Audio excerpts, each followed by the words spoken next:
Welcome to Anita the Pedagogue channel. Today we continue with our literature lessons. We are looking at a poem titled Scribbler's Dream and its analysis. Let's begin by looking at our objectives for today. We are going to be looking at the biography of the poet, the title, the structure of the poem, stanza by stanza analysis of the poem, some literary devices in the poem, the themes, and some trial questions on the poem. Then we'll do a very quick recap before we bring our lesson to a close. Let's begin with a short biography of the poet. The poem Scribbler's Dream was written by Lawrence Darmani, a Ghanaian novelist and publisher. His first novel, Grief Child, won the Commonwealth Writers' Prize as Best First Book from Africa. He is the editor of Step Magazine and the CEO of Step Publishers. He is married and lives in Accra with his family. Lawrence enjoys church life and volunteers at other Christian ministry activities. Let's take a look at the title, Scribbler's Dream. Who is a scribbler? A scribbler is a person who writes. It can also be a toddler or a person who is learning or trying to be able to write. The title Scribbler's Dream can also imply the vision, goal of a potential writer. A background to this title could be in reference to the poet Lawrence Darmani. He is a writer, and this could be an advice or a message from him to other writers or potential writers.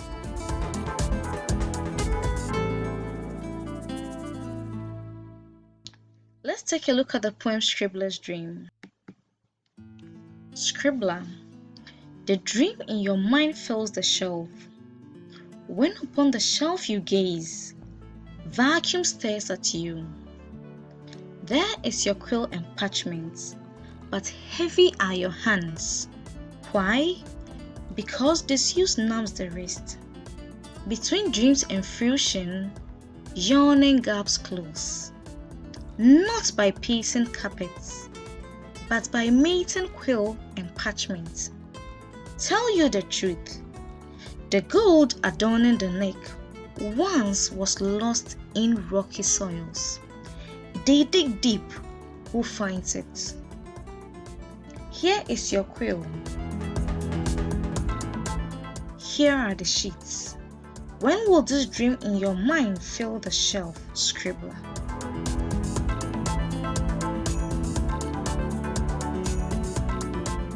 This is a 3-stanza poem with 22 lines. The diction is simple English language. The ideas and the lines of this poem run on as it has a lot of enjambments. So the ideas cannot be found in just a line, but usually run on to other lines in order to make complete meaning. Now let's take a look at the structure of the poem. It is a 3-stanza poem with 22 lines. The diction is simple English language. The vocabulary that seem difficult are quill, parchment, nams, and fruition. It is a free verse poem. It doesn't have any end rhymes or rhyme scheme. It is written in the second person narrative, as it makes use of the second person pronouns you and your. It refers to the audience or the reader in the poem as you or your, therefore the second person narrative. Now let's continue and look at an analysis of the first stanza. In this stanza, the speaker addresses writers or scribblers. He asserts that the aspiration of every writer is to fill the shelves with books, articles, poems, novels, and etc. As we see in lines 1 to 3, Scribbler, the dream in your mind fills the shelf. So it is the goal or the vision of a writer to be able to publish. However, there is nothing to show the achievements of these writers or this particular scribbler, as he or she hasn't produced any work. So we see vacuum stares at you. When this potential scribbler or when these scribblers look onto their shelves, they see nothing. It is just a vacuum. According to the speaker, the key tools needed for writers are available, but laziness and their lack of practice has stood in their way to attain success. Quill and parchment refers to the pen and paper needed to write. He describes the laziness of writers with the expression, "heavy are your hands," and their lack of practice. He refers to this as disuse numbs the wrist. So lack of practice causes that part of the body to become inactive or lose a sense of feel.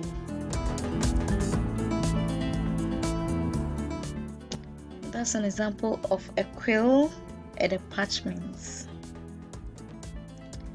Let's take a look at stanza 2.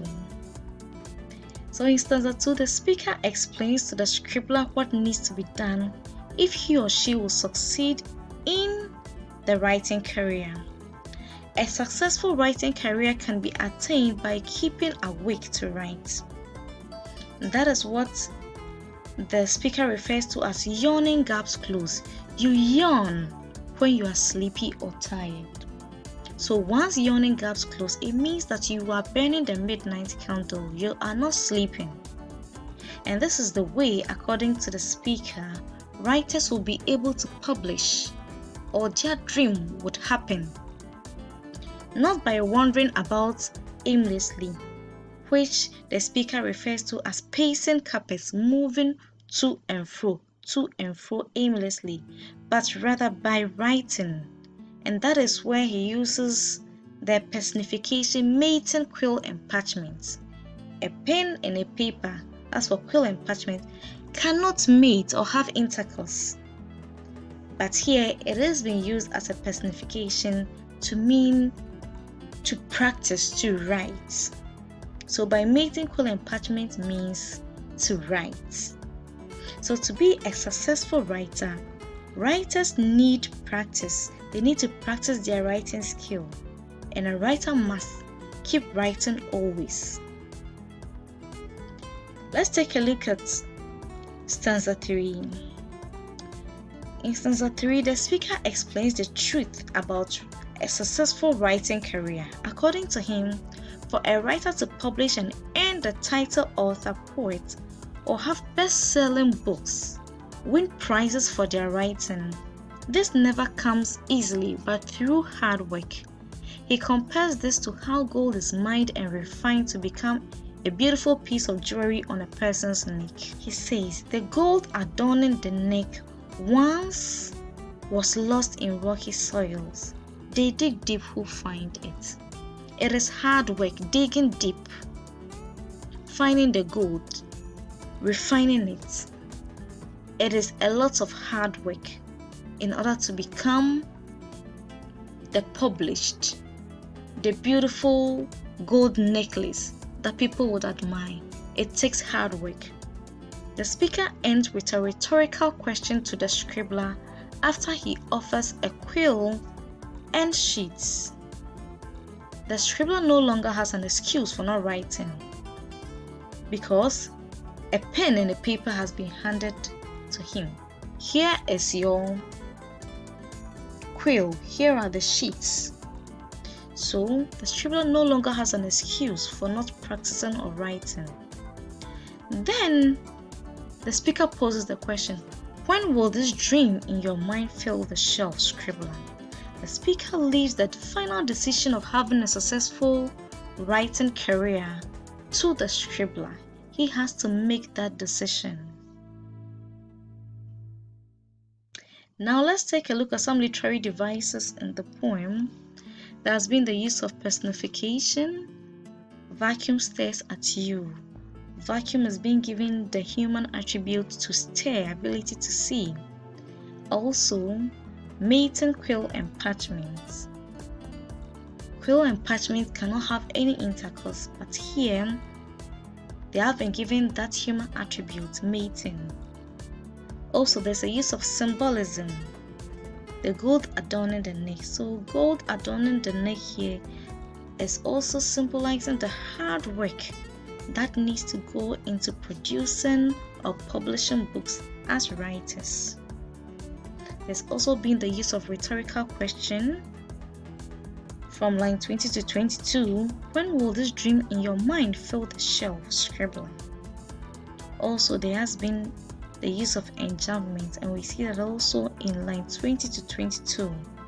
When will this dream in your mind fill the shelf? Scribbler. There are also a couple of enjambments in the poem. Also, there has been some repetition in line 6 and in line 13. Quill and parchment has been repeated. Themes. When you don't practice your skill, you will lose it. Practice makes perfect is one of the key themes of the poem Scribbler's Dream. Skills are the abilities one is able to perform. There are several skills or talent that individuals are able to perform. According to the speaker of the poem, writers will be able to publish or succeed when they keep practicing their skill. That is by mating quill and parchment, and not by idling, that's pacing carpets, or by sleeping or being lazy, which he referred to as yawning gaps close. This, the speaker believes, will lead to fruition or the success of every potential writer or writer. Another theme is a successful career or academic life can be attained through hard work. In every career or academic life, without hard work, it will be difficult to succeed.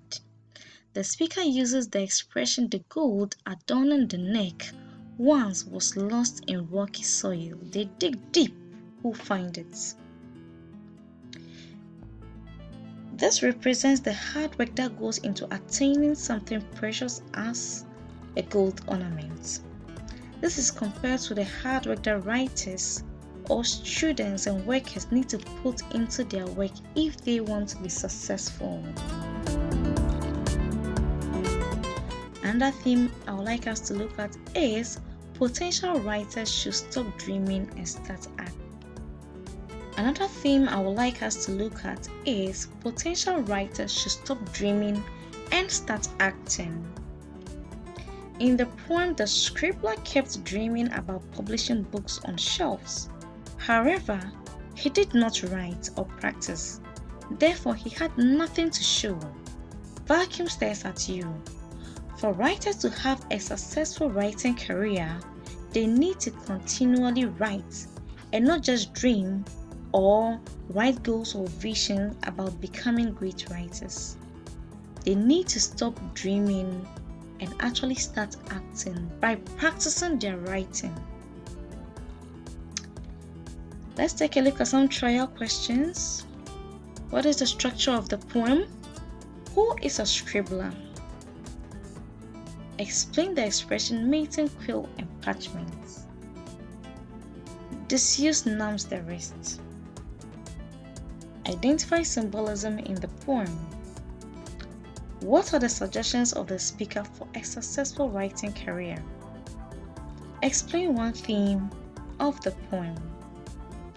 So, a quick recap: we have looked at the title of the poem, the structure. It is a 3-stanza poem with 22 lines. Simple, easy to understand diction. In the second person narrative, a stanza by stanza analysis.